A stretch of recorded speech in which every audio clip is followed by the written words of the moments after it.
नमस्कार विद्यार्थी मित्रांनो, अभ्यास सरळ या आपल्या यूट्यूब चॅनलवरती आपलं स्वागत आहे. तर विद्यार्थी मित्रांनो, आज आपण पाहणार आहोत 6 ऑगस्ट 2026च्या अत्यंत महत्त्वाच्या चालू घडामोडी. तर व्हिडिओ पहिल्यापासून शेवटपर्यंत पाहण्याचा प्रयत्न करा. अतिशय महत्त्वाचे आणि निवडक प्रश्न असणार आहेत, जे की तुम्हाला कोणत्याही स्पर्धा परीक्षेमध्ये डायरेक्ट विचारले जाऊ शकतात. तर बघा, आजचा प्रश्न क्रमांक 1 आहे. रिझर्व्ह बँक ऑफ इंडियाचे म्हणजेच RBIचे नवीन कार्यकारी संचालक म्हणून कोणाची नियुक्ती करण्यात आली आहे? बघा, त्यांचं नाव आहे Manisha Chakravarti. Option number A याचं उत्तर आहे बघा. तर लक्षात ठेवा विद्यार्थी मित्रांनो, महत्त्वाचे पद आहे हे. तर चला बघूयात आपण.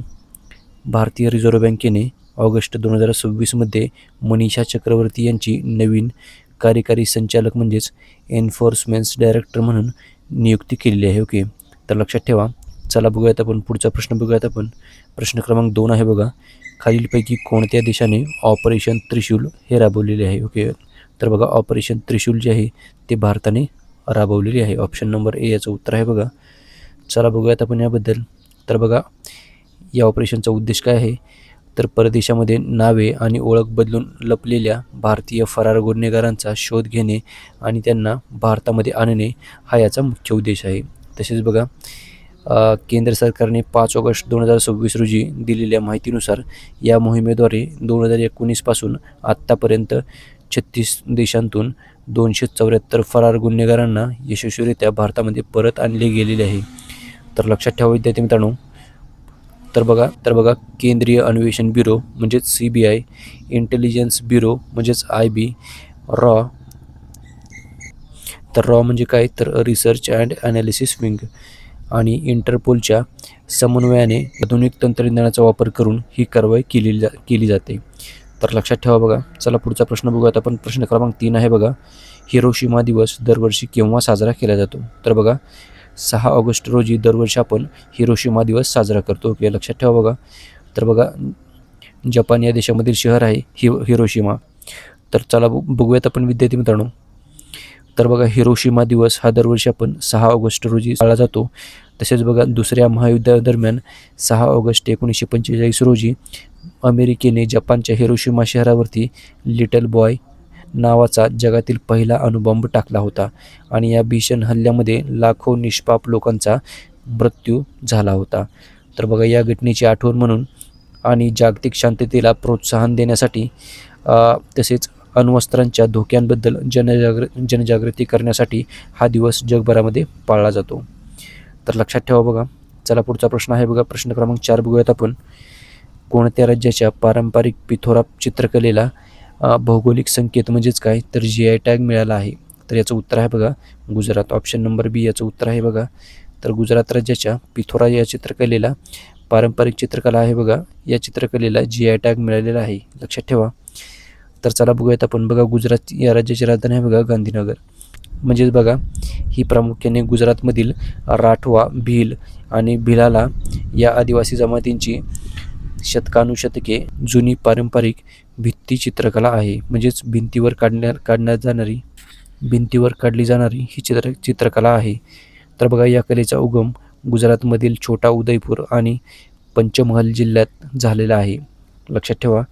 तसेच बघा, ही चित्रे केवळ सजावटीसाठी नसून त्यांचे दैवत बाबा पिथोरा यांच्या पूजेचा एक भाग आहे. ओके, तर बघा, तसेच बघा, जी चित्रे आहेत ते घराच्या भिंतीवरती काढली जातात आणि कुटुंबामध्ये सुख समृद्धी उत्तम आरोग्यासाठी ही देवाकडे केलेली एक प्रार्थना असते. चला पुढचा प्रश्न बघूयात आपण. प्रश्न क्रमांक 5 आहे बघा. भारतीय अवयवदान दिवस दरवर्षी केव्हा साजरा केला जातो? तर याचं उत्तर आहे बघा, 3 ऑगस्ट. तर दरवर्षी आपण भारतीय अवयवदान दिवस हा 3 ऑगस्ट रोजी साजरा करतो. तर बघा, केंद्रीय आरोग्य आणि कुटुंब कल्याण मंत्रालयाच्या अखत्यारीत National Organ and Tissue Transplant Organisation याद्वारे या दिवसाचे आयोजन केले जाते. बघा, 3 ऑगस्टचे ऐतिहासिक कारण म्हणजे काय? तर बघा, 3 ऑगस्ट 1994 रोजी नवी दिल्लीमधील AIIMS म्हणजेच एम्स रुग्णालयामध्ये भारताचे पहिले यशस्वी हार्ट ट्रान्सप्लांट म्हणजेच हृदय प्रत्यारोपण करण्यात आले होते. आणि बघा, या ऐतिहासिक कामगिरीची आठवण म्हणून 2023 पासून हा दिवस आहे तो 27 नोव्हेंबर ऐवजी 3 ऑगस्ट रोजी साजरा करण्याचा निर्णय केंद्र सरकारने घेतला होता. ओके, चला पुढचा प्रश्न बघूयात आपण. बघा प्रश्न क्रमांक 6 आहे. भारताचे पहिले महिला नेतृत्वाखालील विकेंद्रीकृत नवीनीकरणीय ऊर्जा धोरण दीप्ती योजना कोणत्या राज्याने सुरू केली आहे? तर बघा त्या राज्याचं नाव आहे छत्तीसगड. ऑप्शन नंबर बी याचं उत्तर असणार आहे बघा. तर चला बघूयात आपण. तर विद्यार्थी मित्रांनो बघा, छत्तीसगड या राज्याची राजधानी आहे बघा नया रायपूर. तर बघा भारताचे पहिले महिला नेतृत्वाखालील विकेंद्रित नवीकरणीय ऊर्जा धोरण दीप्ती म्हणजेच काय? तर बघा दीप्तीचा अर्थ होतो decentralised woman empowerment on energy and policy for transformative inclusion. Okay, तर असा याचा अर्थ होतो. तर बघा योजना आहे, तर बघा दीप्ती ही योजना छत्तीसगड या राज्याने सुरू केलेली आहे आणि यामुळे महिला नेतृत्वाखालील सौर धोरण स्वीकारणारे छत्तीसगड हे देशामधील पहिलेच राज्य ठरलेले आहे. तर लक्षात ठेवा विद्यार्थी मित्रांनो, महत्त्वाचा पॉईंट आहे बघा. तर बघा याचे मुख्य उद्दिष्ट काय आहे? तर ग्रामीण भागामधील स्वयंसहाय्यक गटामधील महिलांना सौर ऊर्जा क्षेत्रामध्ये उद्योजक, विक्रेता आणि तंत्रज्ञान म्हणून सक्षम करणे हे याचे मुख्य उद्देश आहे. चला पुढचा प्रश्न बघूयात आपण. प्रश्न क्रमांक 7 आहे बघा. दिल्लीचे नवीन पोलीस आयुक्त म्हणून कोणाची नियुक्ती करण्यात आली आहे? बघा त्यांचं नाव आहे अनुराग कुमार. ऑप्शन नंबर बी याचं उत्तर आहे बघा. तर अनुराग कुमार हे दिल्लीचे नवीन पोलीस आयुक्त हे बनलेले आहेत. चला पुढचा प्रश्न आहे बघा. प्रश्न क्रमांक 8 बघूयात. प्रश्न क्रमांक 8 आहे बघा. भारताची 29व्या क्रमांकाची नवरत्न कंपनी कोणती बनली आहे? तर बघा त्या कंपनीचं नाव आहे ऑप्शन नंबर ए म्हणजेच काय GRSA म्हणजेच काय? तर Garden Reach Shipbuilders and Engineers ही जी कंपनी आहे ती भारताची 29व्या क्रमांकाची नवरत्न कंपनी बनलेली आहे. चला बघूयात आपण.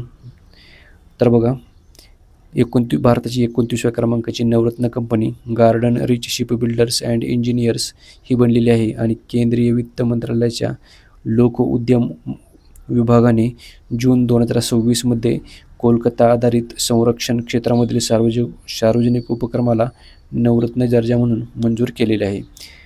तसेच बघा नवरत्न कंपनी बनण्यासाठी पात्र निकष काय आहेत? तर नवरत्न दर्जा मिळवण्यासाठी कंपनी आधी मिनीरत्न कॅटेगरी 1 असे असणे आवश्यक असते आणि गेल्या 5 वर्षांपैकी किमान 3 वर्षे तिचा परफॉर्मन्स उत्कृष्ट म्हणजेच एक्सलंट असावा लागतो. तर लक्षात ठेवा. चला पुढचा प्रश्न आहे बघा. प्रश्न क्रमांक 9 बघूयात आपण. जपान ओपन महिला एकेरीचे विजेतेपद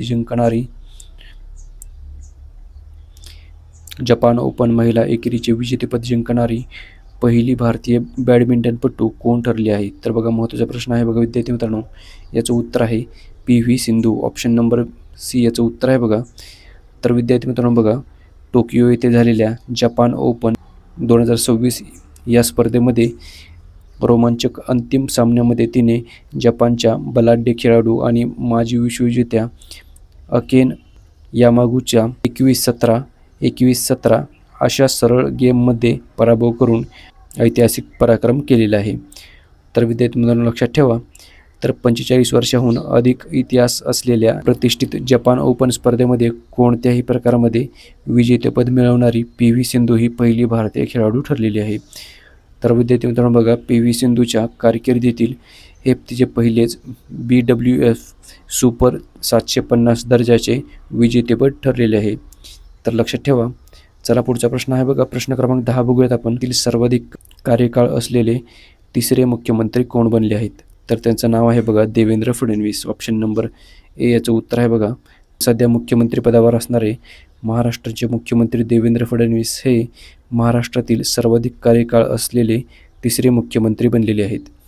तर बघा जुलै 2026 मध्ये त्यांनी राष्ट्रवादी काँग्रेसचे अध्यक्ष शरद पवार यांचा 2412 दिवसांचा एकूण कार्यकाळ मागे टाकला आहे आणि हा ऐतिहासिक टप्पा गाठलेला आहे.